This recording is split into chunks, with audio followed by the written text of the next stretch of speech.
Dustin Poirier knocks out Benoit Saint-Denis. It seemed like at times it wasn't going great for the Diamond. But the Diamond now finds himself in a position where him and Islam Makhachev are chirping back and forth. I asked Dustin in our interview earlier in the week, how far did he think he's away from a title fight? He said this. I mean, not to be cocky or boastful, but I feel like the run I've had in the UFC, this is my 30th fight, I'm one big win away at any time from a title fight, you know? At any time. That's what I believe. One big win, you know? You a great performance, a finish, I'm right there always. Ben, what did you make of the Diamond's answer? And now he finds himself seemingly in that position. Yeah, I think he would be the person that makes sense for a title shot right now. Maybe one more win. I don't know. Right? It's kind of deep, but you know, it's tough because he did definitely lose that first round, and then it seemed like Saint-Denis got a little reckless, and you can't get reckless with Dustin Poirier because he is too precise. He hits too hard, and if you get reckless, it's really likely that he's going to put you down. But Benoit Saint-Denis came out afterwards and said it's the staff. He had staff. Did you see it on his head? Yeah, I saw something. I mean, it didn't look like the worst staff ever. And no, if you're going to get in the octagon, that's part of the risk, man. But he was on the antibiotics. He said that really affected him in the way that he approached the fight. I don't know that I feel it's a little bit sour grapes. Like he's just kind of making excuses. But how else could he have approached Dustin Poirier? But when you look at what Dustin did, right? He once again proves why he's one of the funnest guys in the world, but he's also one of the best fighters in the world. Yeah. But then you start to call Islam Makhachev. And for me, I feel like it makes sense because if you're trying to build a star, that star has to go through the previous stars, right? We saw it happen for Khabib with Conor McGregor. We saw Dustin become a star after beating Conor McGregor.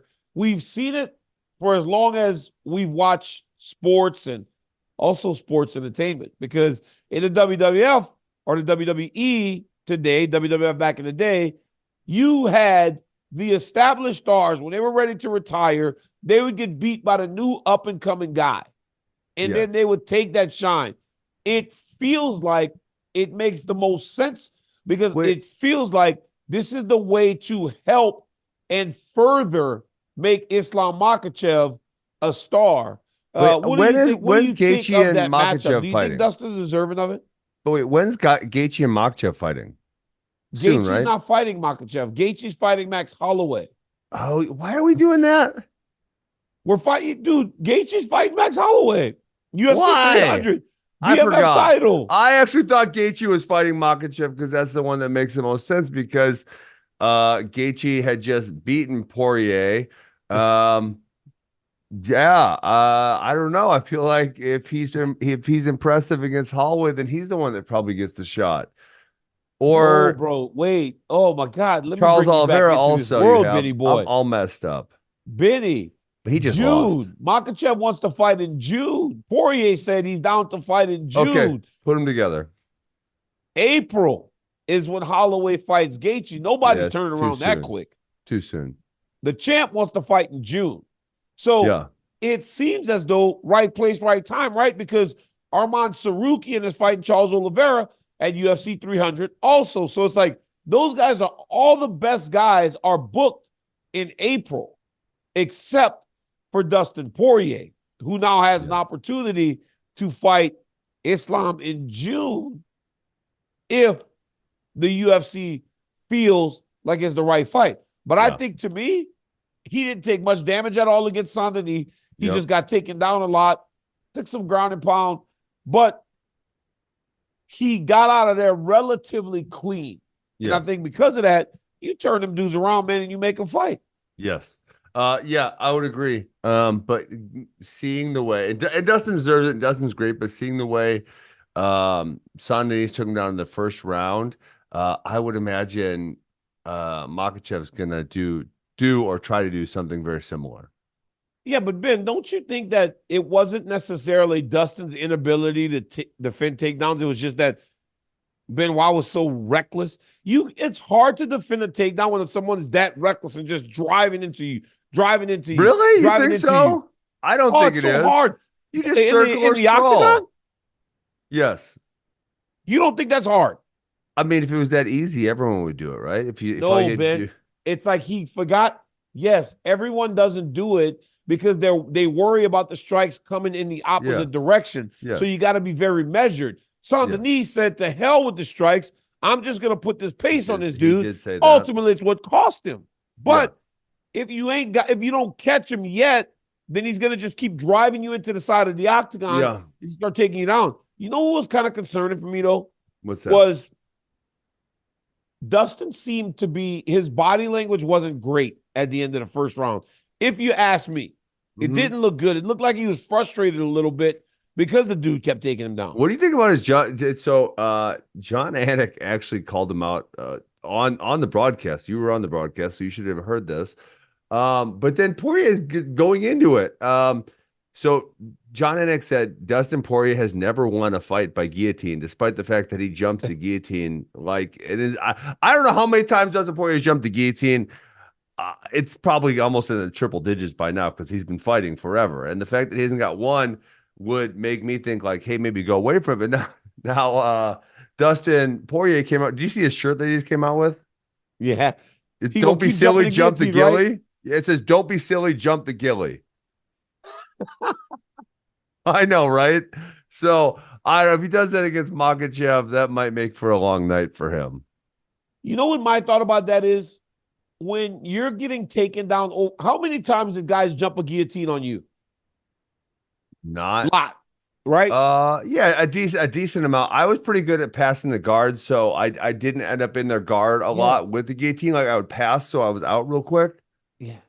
It doesn't work. It doesn't really work against a great wrestler. But the reason they jump guillotine is because they can't stop the takedown. So it's almost like desperation.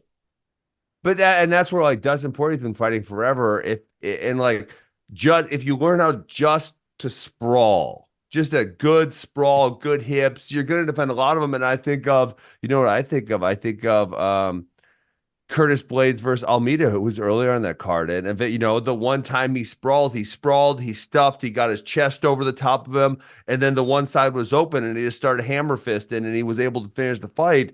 That's the kind of things that sprawling and stuffing enable you to do, because getting stuck underneath someone wrestling sucks. Getting stuck underneath someone fighting is terrible because they're going to keep you under there. They're going to punch you. They're going to elbow you. They can try to choke also. There's just so many bad things. So it's like, man, I wish Dustin Poirier would learn how to sprawl a little bit. I think it would be really beneficial against Makhachev.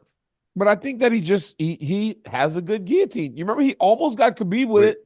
Hold on, but why does he have no submissions with the guillotine? Was that? Why does he have no submissions then? He's hey, dude, dude, listen. I don't want Dustin's my guy. I like him also. I think he's great. But I mean, honestly, I think we're trying to help him here. We're trying to talk through this problem where he's going to, if he jumps guillotine on Makhachev, I can't imagine it's going to work. Well, he did it to Khabib, almost got it. But you know what was weird? Dana came out a couple weeks ago and said that when he talked to Dustin after the fight, he said he was freaking out, or it was Dustin or Conor. One of them was freaking out because they said they never thought another man could do that to them under Khabib because of his strength and his control and the way that he manipulated you on the ground. I think Makhachev possesses a lot of those same type of qualities. Very similar when he gets you on the ground. But because he's a better striker, I feel he's even more dangerous than Khabib was during his prime. But I believe that this is the fight. I believe that fight card, the only reason it feels like it doesn't happen is because that is the fight card that Conor and Chandler. Well, I was going to say, do you put this one on top of the bill and you put that one, Chandler and Conor, right underneath them? I know Conor might throw a fit about that, but obviously that would be great for Makhachev and Poirier, and you make a kind of a super card essentially. And I'm still not convinced, and I was right in 2020. the way I don't know if you just saw the interview he did. I'm still not convinced Connor's fighting because he made it seem like there was still an issue between himself and the UFC that needed to be resolved before he fought. And he's doing this thing where he's saying, I want to fight. I want to fight. I hope to do it now. But, right? So what he's trying to do is he's trying to put UFC's feet to the fire. And I don't think Dana likes that.